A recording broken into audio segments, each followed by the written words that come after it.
Ever since Edward and I exchanged vows, I've noticed that my husband, a self-proclaimed mama's boy, has skillfully avoided any household responsibilities. His dependence on me became glaringly obvious when I informed him about an upcoming week-long business trip. He panicked, his face contorting in confusion as he asked, "Who's going to take care of me while you're gone?" His reaction unleashed a torrent of frustration that had been simmering within me, leading to a heated argument. Despite our tension, I left for my trip the following day, anger fueling me as I boarded my flight. When I returned, exhausted yet relieved to be home, I found a note resting beside a stack of divorce papers on the kitchen counter.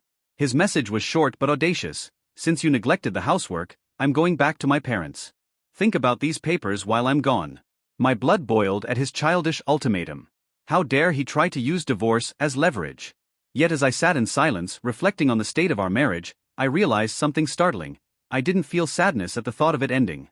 Maybe, just maybe, divorce wasn't such a terrible idea after all. The next day, I filed the papers without hesitation. Early the following morning, Edward stormed into the house, visibly distressed. "Where are the divorce papers?" he demanded, his voice shaky with urgency. When I calmly informed him they had already been submitted, he collapsed into a heap of tears, utterly inconsolable and bewildered. His reaction left me questioning whether he was upset about losing me, or the convenience I provided. "My name is Grace. I'm 32 years old, and I've been married to Edward for just over a year. After college, I climbed the corporate ladder with grit and determination, prioritizing my career over personal relationships. But as I approached my 30s, my parents began gently urging me to settle down. Pressured yet hesitant, I reluctantly joined a dating agency. That's where I met Edward, a soft-spoken man a few years younger than me, working at a modest firm. Our connection felt instantaneous. He was kind, respectful, and understanding during our courtship, qualities that seemed rare in today's dating world. When he proposed, I was overjoyed, convinced I'd found my partner for life. However, the realities of marriage were nothing like I'd envisioned. When Edward and I became engaged, the first thing we did was visit my parents. They emphasized the sanctity of commitment, reminding me repeatedly, "Grace, always be there for Edward. Marriage is a lifelong promise." I nodded earnestly, with Edward listening by my side, nodding along. The next step was visiting his parents. Edward's father, Arthur, greeted me warmly. "I've heard so much about you from my boy," he said with a genuine smile. "It's wonderful to finally meet you." But his mother, Michelle, was colder. She studied me sharply before asking Edward bluntly, "Is this the one?" My fiancé responded with a cheery, "Yep, Mommy, I want to marry her." The way he called her Mommy startled me. It felt unusually juvenile. Sensing the tension, Arthur quickly interjected, apologizing for her directness. "We're happy about the marriage," he reassured me, "but just so you know, Edward's had it pretty easy here. He might be a bit of a challenge." I laughed politely, brushing it off. "I love Edward's gentle side, and I know we'll support each other," I replied. Arthur nodded approvingly, but then turned to Edward. "Starting a family is no joke, son. You need to step up and make sure she's happy." Edward nodded with enthusiasm, but his mother's skeptical gaze lingered on me. Our wedding was a modest affair, celebrated with close family and friends. My parents gifted us a lovely condo to begin our life together. But it didn't take long for the cracks to show. Edward, it seemed, had no concept of responsibility. One morning, I was juggling laundry and cooking breakfast when his alarm went off at 8 a.m. Despite the incessant beeping, he stayed sound asleep. After several attempts to wake him, I finally yanked the covers off. He groggily opened his eyes, muttering, "Wow, it's 8:10 already. Why didn't you wake me earlier?" I sighed in frustration. "I did. Your alarm was blaring too." At breakfast, he took one bite of his eggs and immediately complained. "These are too runny. I can't eat them unless they're well done. Make them again." I froze mid-motion, trying to hold back my annoyance. "Then don't eat them," I snapped. He looked genuinely offended. "Why would you say that? And this coffee, it's too hot. Mommy always made the eggs and coffee just right." The mention of his mother was a constant in our home. Resisting the urge to argue, I redid the eggs while letting the coffee cool. After breakfast, he left his dirty plate on the table and rushed to the bathroom. "You're supposed to clean up after yourself," I called out. "I'm in a hurry," he replied dismissively. Frustrated, I cleaned up his mess, then helped him tie his tie because, as he admitted, Mommy always did it. This became our daily routine. I felt less like his wife and more like his unpaid caretaker. Every argument we had circled back to one point. He compared me to his mother incessantly. When my work announced the business trip, I was relieved at the prospect of escape. But Edward's reaction was anything but supportive. "Who's going to handle everything here while you're gone?" he asked, aghast. "You'll have to step up," I replied, keeping my tone firm. "It's time you take on some household duties." His face twisted in disbelief. "Isn't it the wife's job to take care of her husband and the house? Are you just going to bail on that?" His outdated views infuriated me. "We both work, Edward. We should be partners. It's not 1950 anymore. Mommy always handled everything at home," he countered, his voice dripping with condescension. "Stop bringing your mother into this," I snapped. "You're a grown man, Edward. Act like it." The argument escalated. He eventually hurled a comment that cut deep. Maybe I should have married someone younger and less bossy. That night, as he stormed off to bed, I realized just how broken our marriage was. The idea of divorce, once unimaginable, now lingered at the forefront of my mind. As I prepared for my trip, the weight of tension between Edward and me was palpable. Before leaving, I nudged him gently, still buried under the covers, and said, "I'm heading out. You'd better wake up, or you'll be late for work." He groaned something unintelligible, refusing to budge. Rolling my eyes, I grabbed my bags and walked out without another word. A few hours later, my phone buzzed with a text from him. "You barely woke me up. Now I'm late." Did you really go on that trip? Frustrated but unwilling to let him derail my focus, I typed back quickly, "I did wake you up, and yes, I'm on my trip. I'll be back in a week." He read the message but didn't bother to reply. His silence spoke volumes. Midway through my trip, the weight of everything became too much to bear. I decided to confide in my parents, unsure of how they'd respond to my growing doubts about the marriage. Sitting in my hotel room with trembling hands, I called them and poured out everything. Edward's childish behavior, his constant reliance on me, and his refusal to take responsibility. To my surprise, they offered their full support. "We didn't know it was like this," my father said, his voice laced with concern. "Take your time. Don't stay in a situation that isn't right for you. We're here for you, no matter what you decide." Their unconditional support brought tears to my eyes, a relief I hadn't realized I needed. When I returned home, determined to address the growing chasm in our relationship, I found the house eerily quiet.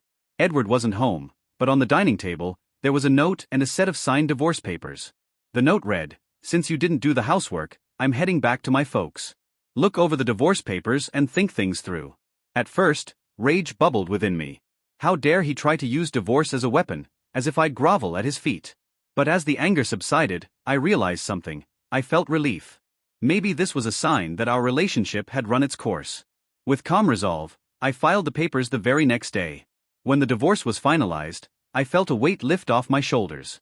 That night, for the first time in months, I went to bed feeling at peace. The next morning, as I sipped my coffee in quiet reflection, the door swung open abruptly. Edward stormed in, his face contorted with disbelief. "Why didn't you come to my parents' place to apologize?" he demanded, his voice rising with indignation. I set my coffee down and met his gaze without flinching. "Apologize for what?"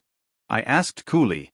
"Where are the divorce papers?" he barked, his eyes scanning the room. When I calmly replied, "They've already been filed," his face paled. "You did what?" he stammered, his voice trembling. "You actually went through with it? Thanks for signing them." "It made everything a lot easier," I said, my voice steady and composed. He staggered back as if the words had physically struck him. "Have you lost your mind?" he shouted. "You can't be serious. We're not actually divorced, are we?" His desperation was almost pitiable, but I stood firm. "Yes, Edward. It's done," I replied. "We're strangers now." Clearly unable to process the reality of the situation, he stormed out, muttering something about calling his parents. An hour later, Michelle and Arthur arrived at the apartment, their presence suffocating the air. Michelle's eyes blazed with fury as she pointed a finger at me. "How could you do this to Edward? What is wrong with you?" she demanded, her voice shrill and accusatory. I took a deep breath, refusing to be intimidated. If he had the divorce papers filled out and ready, doesn't that suggest he wanted out? "I just gave him what he asked for," I said evenly. "How dare you speak to me like that?" Michelle snapped. "You're just his wife. You should have." Before she could finish, Arthur cut her off sharply. "Enough, Michelle," he barked, his voice commanding. The room fell silent, his authority impossible to ignore. He turned to me with a calmer tone. "Grace, please explain what happened." I recounted everything, the constant arguments, the way Edward refused to take responsibility, and the ultimatum he'd left with the divorce papers. It seemed like he wanted a divorce, so I went through with it, I finished, meeting Arthur's gaze. Arthur sighed heavily, his face etched with disappointment. Just as he was about to speak, Edward, who had been standing in the corner sulking, burst out, "Mom, Dad, can't you see how unreasonable she's being? Tell her off."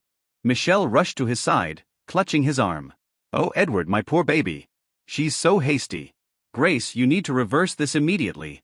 "There's no reversing it," I said firmly. "The divorce is final." Michelle's face turned an angry shade of red as she opened her mouth to retort, but Arthur's voice cut through the tension. "Zip it, Michelle," he said sternly, silencing her once more. He turned back to Edward, his expression one of exasperation. "You've really outdone yourself this time, son. Using divorce papers as a threat? Unbelievable. You had this coming." "But Dad," Edward started, only for Arthur to raise a hand, silencing him. "This is partly on you, Michelle. You spoiled him rotten. And Edward, it's time you learned to take care of yourself. I'm done cleaning up after you." Michelle's face fell, her defiance crumbling under the weight of Arthur's words.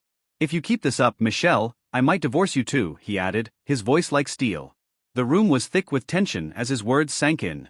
Michelle stood frozen, muttering to herself, while Edward looked utterly defeated. Arthur turned back to me, his expression softening. "Grace, I'm sorry for everything you've been through. You deserve better. Please move on and find happiness." "Thank you, Arthur," I replied, grateful for his understanding. With that, Arthur led his dejected wife and son out of the apartment. As the door closed behind them, a heavy silence filled the room, a silence that felt like freedom. The news of our divorce spread quickly through our social circle. Arthur followed through on his word, cutting off all financial and emotional support for Edward, hoping it would push him toward independence. Edward moved into a rundown apartment, living on his own for the first time in his life. Without his parents' help, his life unraveled quickly. His home became a disorganized mess, and his poor work ethic caught up with him, leading to unemployment. Michelle, who had overstepped one boundary too many with Arthur, faced her own consequences as their marriage crumbled. She moved in with Edward, and together, they scraped by on low-paying jobs, their lives a far cry from the comfort they once knew. Meanwhile, my life flourished. Free from Edward's negativity, I found peace in the condo that was now entirely mine.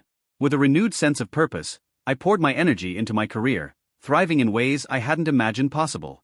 Each day felt lighter, brighter, and full of possibility. As I reflected on the stark contrast between Edward's downward spiral and my own liberation, I realized just how far I had come. The lessons from my marriage resonated deeply within me, solidifying my commitment to personal growth, independence, and happiness. The future felt like a blank canvas, and for the first time in a long time, I was excited to paint it.